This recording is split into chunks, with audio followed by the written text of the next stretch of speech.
ہوائی جہاز کیسے اڑتے ہیں؟ ہوائی جہاز کے اڑانے کے لیے اس کے پر اوپر کی جانب ایک قوت لگاتے ہیں جسے اٹھان یا لفٹ کہا جاتا ہے۔ اس کے علاوہ جہاز کے لیے یہ بھی ضروری ہے کہ وہ بوقت ضرورت اپنی سمت تبدیل کر سکے۔ جہاز کا انجن جہاز کو آگے کی طرف دھکیلتا ہے جسے تھرسٹ کہا جاتا ہے۔ یہ تھرسٹ ہوا کی رگڑ یعنی ڈریگ کے خلاف کام کرتی ہے۔ جہازوں کے برعکس پرندے اپنے پر ہوا کے خلاف پھڑپڑانے سے تھرسٹ پیدا کرتے ہیں، لیکن پرندے اور جہاز ایک ہی طرح سے لفٹ پیدا کرتے اور اپنی سمت کو تبدیل کرتے ہیں۔ اگر ہوا پروں پر سے زیادہ تیزی سے گزرے تو زیادہ لفٹ پیدا ہوتی ہے۔ فرض کیجئے کہ پروں کے ارد گرد ہوا مکمل طور پر ساکن ہے۔ اس صورت میں پر کے اوپر اور پر کے نیچے ہوا کا دباؤ برابر ہوگا اور جہاز پر کوئی قوت عمل نہیں کرے گی۔ اب فرض کیجئے کہ یہ پر ہوا کی نسبت حرکت میں ہے۔ جب ہوا پر کے ارد گرد سے گزرتی ہے تو پر کی شکل ایسی ہوتی ہے کہ اس کے اوپر سے ہوا اور اس کے نیچے سے گزرنے والی ہوا کی نسبت زیادہ تیزی سے گزرتی ہے۔ اس صورت میں پر کے نیچے گزرنے والی ہوا کا دباؤ پر کے اوپر گزرنے والی ہوا کے دباؤ سے زیادہ ہوتا ہے۔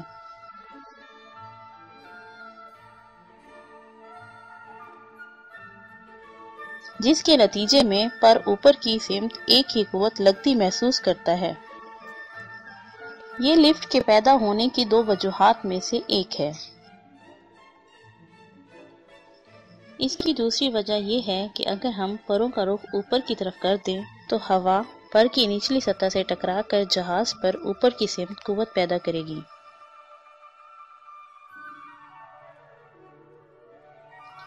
جب ہوا کسی سطح سے ٹکراتی ہے تو اس جسم پر قوت لگاتی ہے۔ اس اصول کو استعمال کرتے ہوئے پائلٹ ایسی سطحیں استعمال کر کے جو جہاز کی نسبت حرکت کر سکیں، جہاز کی سمت بھی تبدیل کر سکتا ہے۔ ان حرکت کرتی سطحوں کو ایلیرون، ایلیویٹر، رڈل کہا جاتا ہے۔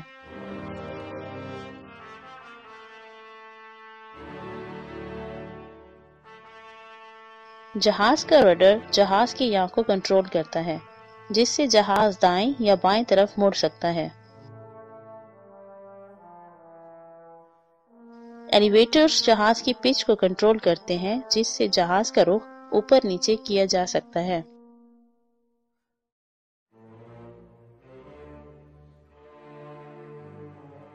ایلیرون سے جہاز کے رول کو کنٹرول کیا جاتا ہے، جس سے جہاز دائیں بائیں پلٹ سکتا ہے۔ جب ایک طرف کا ایلیرون اوپر کی طرف مڑتا ہے، اس وقت دوسری طرف کا ایلیرون نیچے کی طرف مڑتا ہے۔ اس طرح جب جہاز رول کرتا ہے، اس وقت جہاز کے پروں سے پیدا ہونے والی لفٹ جہاز کی سمت کو تبدیل کر دیتی ہے۔ لفٹ کی قوت کا ایک حصہ اس وقت دائیں یا بائیں سمت میں کام کرتا ہے، جس کی وجہ سے جہاز مڑ سکتا ہے اور اپنی سمت تبدیل کر سکتا ہے۔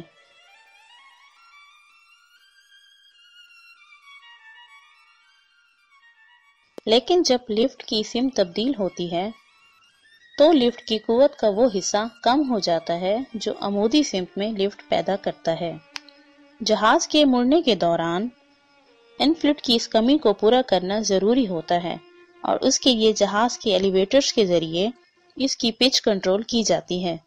جہاز کے ایلیویٹر کو استعمال کرتے ہوئے جہاز کی پچ کو تبدیل کرنے سے پائلٹ جہاز کی لفٹ کی قوت کو تبدیل کر سکتا ہے۔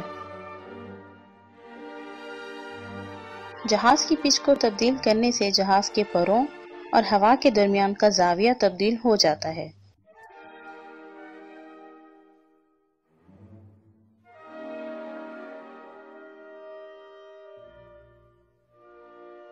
جہاز کے پروں اور ہوا کے رخ کے درمیان کا زاویہ جہاز کی لفٹ کی مقدار کا تعین کرتا ہے۔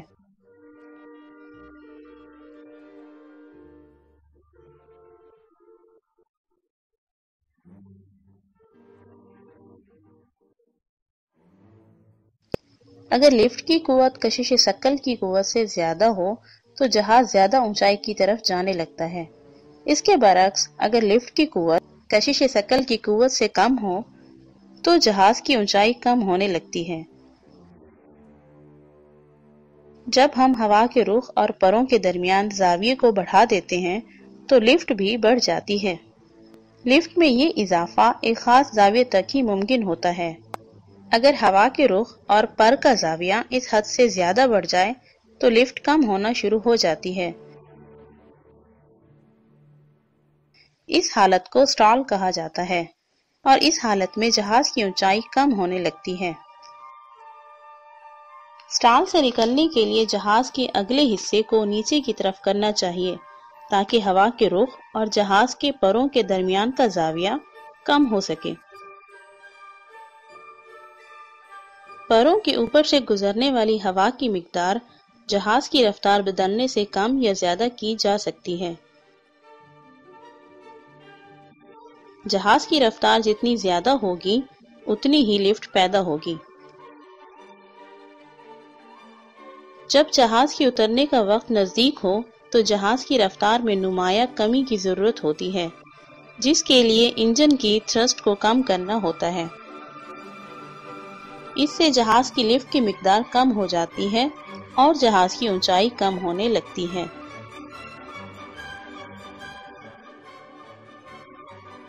جب جہاز اترنے کے نزدیک ہو تو ممکن ہے کہ اس کی رفتار اتنی سست ہو کہ ضروری لفٹ پیدا نہ ہو سکے۔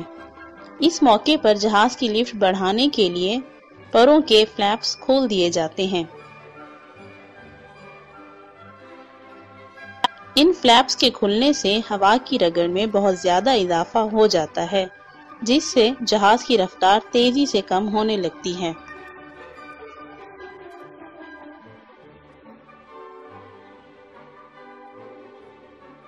ہوا کے مخالف رخ میں جہاز کا لینڈ کرنا آسان ہوتا ہے تاکہ جہاز جلد رک سکے اور اسے زیادہ رن وے کی ضرورت نہ پڑے۔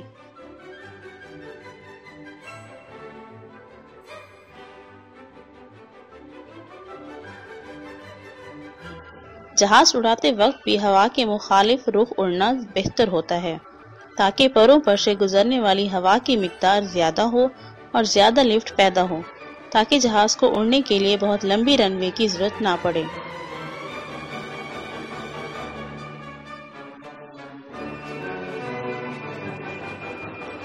ہوا میں اڑنے کے بعد زمین کی نسبت جہاز کی رفتار ناپنے کے لیے نہ صرف جہاز کی رفتار ارد گرد موجود ہوا کی نسبت سے ناپی جاتی ہے بلکہ ہوا کی زمین کی نسبت رفتار بھی ناپی جاتی ہے۔